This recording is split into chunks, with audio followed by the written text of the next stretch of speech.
Kisah pun dimulai dengan memperlihatkan kegagahan seorang prajurit dalam sebuah peperangan melawan pasukan kafir. Dia adalah Farouk, pemuda perkasa dengan kemampuan bertempur yang sangat luar biasa. Dalam pertempuran yang dipimpin oleh seorang panglima besar bernama Ar-Rabi bin Ziyad, pasukan muslim pun berhasil menaklukkan Sajistan dan beberapa daerah lainnya. Bahkan setelah berhasil melintasi sungai Sayhun, mereka pun sukses mengibarkan panji-panji tauhid di bukit-bukit yang disebut sebagai negeri di belakang sungai. Atas kemenangannya itu, panglima besar pun memberikan hadiah kepada Farouk berupa bagian ghanimah yang sangat banyak. Singkat cerita, akhirnya Farouk pun kembali ke Madinah setelah bertahun-tahun bergabung dengan pasukan muslim dan banyak memenangkan pertempuran. Lalu sesampainya dia di Madinah, dia pun membeli sebuah rumah sederhana karena dia bermaksud akan menikahi seorang gadis dan hidup berumah tangga hingga mendapatkan keturunan. Akhirnya Farouk pun menikah di usianya yang ke-30 tahun. Farouk sangat bersyukur karena Allah sudah mengkaruniakannya sebuah rumah dan istri yang solehah. Dan kini dia benar-benar bisa merasakan kenikmatan hidup bersama istrinya yang sangat pandai mengatur semua tatanan kehidupan, persis seperti yang diharapkan dan dicita-citakan oleh Farouk.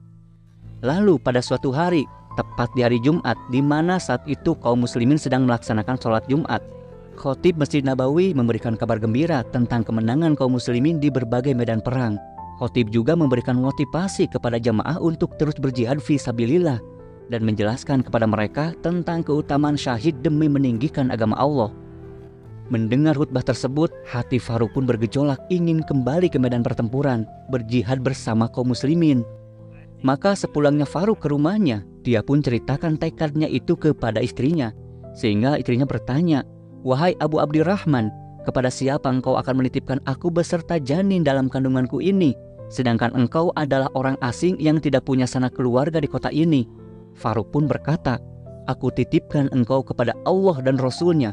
Kemudian aku tinggalkan untukmu uang 30.000 dinar, uang yang telah aku kumpulkan dari pembagian ghanimah pada peperangan sebelumnya.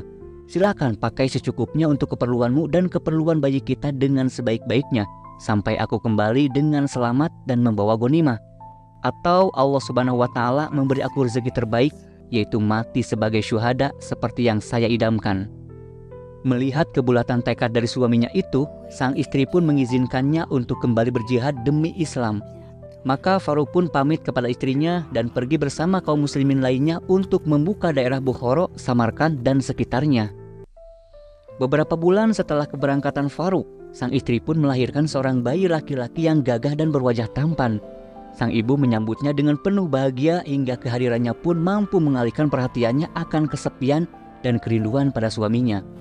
Bayi laki-laki itu diberi nama Ar-Rabi'ah. Tanda-tanda ketangkasan telah nampak pada diri anak itu sejak kecil. Bahkan nampak pula tanda-tanda kecerdasan pada perkataan dan tingkah lakunya. Oleh ibunya, Ar-Rabi'ah diserahkan kepada para ulama agar mendapatkan pendidikan dengan layak. Bahkan sang ibu juga mendatangkan seorang ulama untuk mengajarkan adab dan mendidik budi pekerti. Dalam waktu yang tidak begitu lama, kecerdasan Ar-Rabi'ah pun berkembang begitu pesat. Pada mulanya, dia mahir baca tulis. Lalu dia pun mampu menghafal Al-Quran, bahkan mampu membacanya dengan lantunan yang indah seperti tatkala dibaca oleh para sahabat terdahulu. Kemudian setelahnya Ar-Rabi'ah pun mendalami ilmu hadis, mempelajari bahasa Arab yang baik dan benar, juga mempelajari perkara-perkara agama yang wajib untuk diketahui. Ibunda Ar-Rabi'ah tidak sungkan untuk memberikan imbalan dan hadiah-hadiah yang berharga kepada para ulama yang telah mendidik putranya. Dalam kesibukannya mendidik anaknya itu, sang ibu masih merindukan dan menantikan kedatangan ayah dari putranya yang pergi sudah begitu lama. Karena itulah dia berusaha keras mendidik putranya agar kelak bisa menjadi kebanggaan ayahnya ketika suaminya pulang. Namun ternyata setelah sekian lama Farouk tidak kunjung datang, sampai terdengarlah berbagai kabar tentang suaminya itu. Ada yang mengatakan bahwa Farouk ditawan musuh, ada pula yang mengatakan bahwa ia masih meneruskan jihadnya, dan ada juga yang berkata bahwa beliau telah mendapatkan syahid di medan perang seperti yang diinginkannya.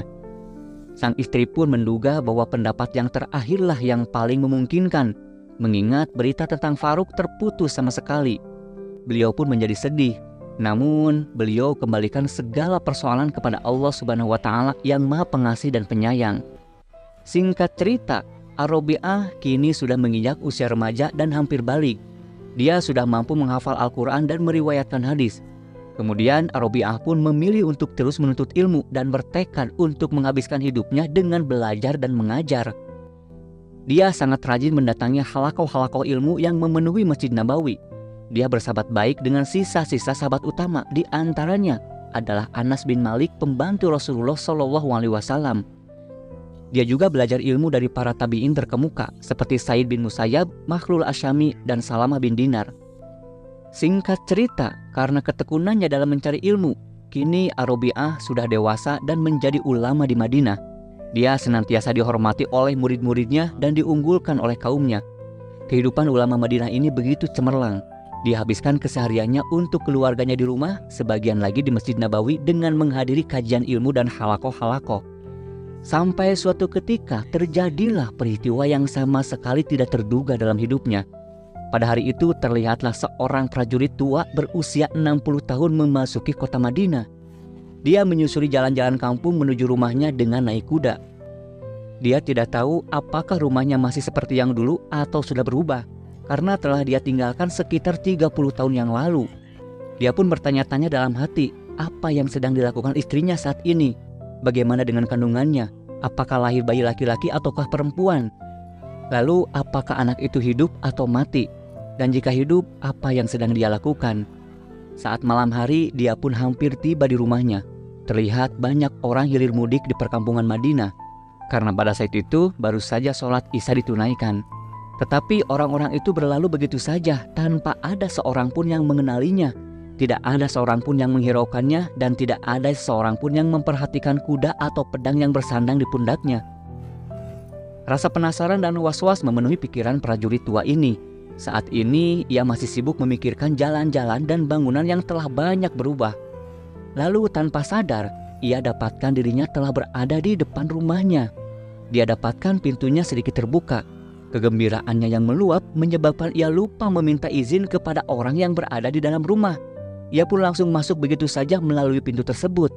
Kemudian si pemilik rumah yang mendengar suara pintu terbuka dengan marah dan turun sambil membentak, "Engkau berani memasuki rumah dan menodai kehormatanku malam-malam, wahai musuh Allah!"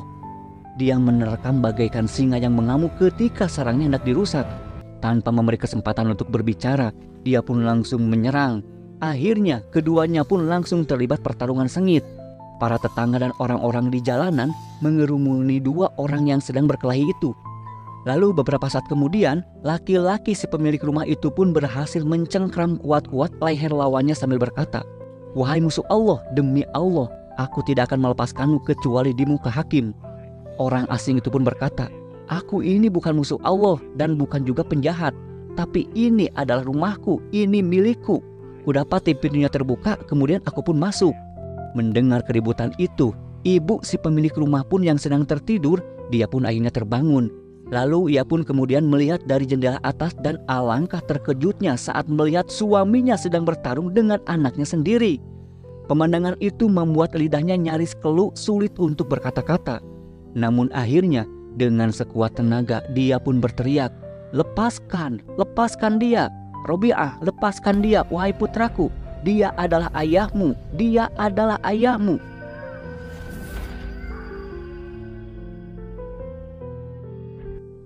Mendengar teriakan itu, seketika si prajurit tua pun memeluk dan menciumi putranya. Begitu pula Robi'ah, dia pun mencium tangan ayahnya. Kemudian mereka pun berkumpul dalam suasana penuh haru dan kebahagiaan. Faruk pun bercerita asik tentang keadaannya dan sebab musabab terputus berita darinya.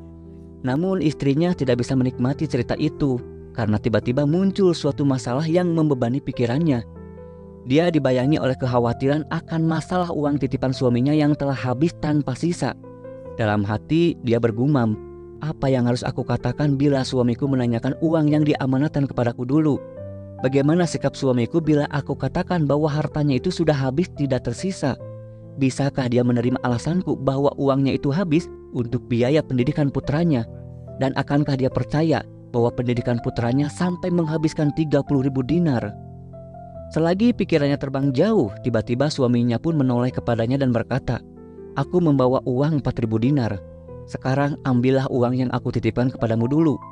Kita kumpulkan lalu kita belikan kebun atau rumah. Kita bisa hidup dari hasil sewanya selama sisa usia kita. Ibu Arobiah pun pura-pura sibuk dan tidak menjawabnya. Suaminya mengulangi pertanyaannya. Wahai istriku, mana uang itu? Bawalah kemari agar bisa disatukan dengan hasil yang kubawa. Sang istri pun menjawab, aku letakkan uang tersebut di tempat yang semestinya dan akan aku ambil beberapa hari lagi, insya Allah. Pembicaraan antara keduanya pun terputus lantaran terdengar suara azan. Sesampainya Faruk di masjid, beliau pun mendapati imam sudah menyelesaikan sholatnya. Dia pun segera sholat dan kemudian menuju ke makam Rasulullah SAW dan mengucapkan sholawat atasnya. Lalu ketika beliau bermaksud untuk pulang, beliau melihat ruangan masjid itu sudah padat dengan orang yang hendak belajar. Pemandangan yang belum pernah ia saksikan sebelumnya. Mereka duduk melingkari seorang syekh di majelis ilmu tersebut sampai tidak ada lagi tempat yang kosong untuk berjalan. Semua mengarahkan pandangan kepada syekh majelis. Dengan tekun mereka pun mendengarkan dan mencatat sehingga seolah-olah kepala mereka seperti ada burung yang bertengger. Faruk pun berusaha melihat wajah dari syekh yang luar biasa tersebut. Tapi dia tidak mampu melihatnya karena orang-orang terlalu padat dan jaraknya juga cukup jauh. Beberapa waktu kemudian majelis itu pun usai. Syekh pun berdiri dari tempatnya sementara orang-orang langsung berkerumun dan mengantarnya hingga keluar masjid. Faruk yang belum beranjak dari tempatnya bertanya kepada seseorang yang ada di sebelahnya, siapakah syekh yang baru saja mengajar? Orang tersebut pun menjawab, apakah Anda bukan penduduk Madinah? Saya penduduk sini, jawab Faruk. Lalu orang itu pun berkata lagi, kalau kamu penduduk sini, kenapa kamu tidak mengenali syekh yang memberikan pengajaran tadi? Faruk pun menjawab, maaf, saya benar-benar tidak tahu. Karena sudah sejak 30 tahun lalu saya meninggalkan kota ini dan baru kemarin saya kembali. Lalu orang itu pun menjelaskan bahwa syekh yang Anda dengarkan tadi ceramahnya adalah seorang tokoh ulama tabi'in, termasuk di antara ulama yang terpandang di kota Madinah. Dia adalah ahli hadis di Madinah, fuqaha dan juga imam kami meskipun usianya masih sangat muda. Di samping itu dia sangat dermawan dan bijaksana.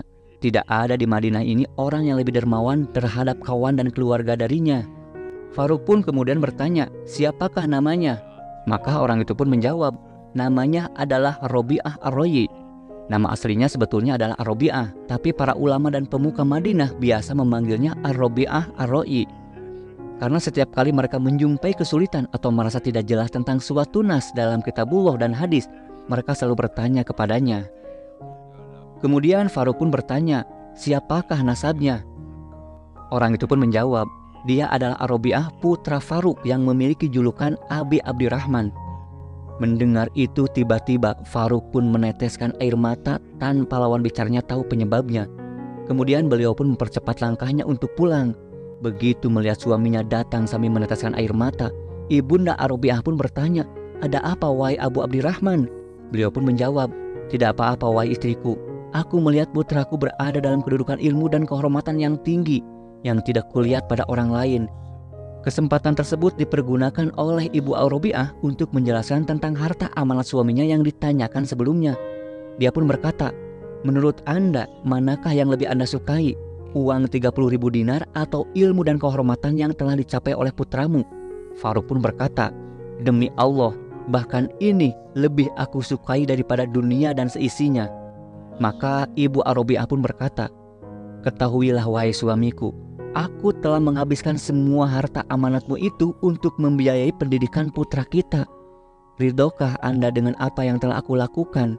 Faruk pun berkata, iya, semoga Allah membalas jasamu atasku, anak kita dan juga kaum muslimin dengan balasan yang sangat baik. Semoga melalui kisah ini kita bisa menyadari jika Islam yang kita nikmati saat ini adalah hasil perjuangan dan pengorbanan para syuhada di masa lalu. Semoga Allah senantiasa memberi kita kekuatan dan keteguhan hati dalam menegakkan nilai-nilai Islam dalam kehidupan. Dan semoga Allah mempertemukan kita semua dengan para syuhada di surganya kelak. Amin ya Allah ya Rabbal Alamin.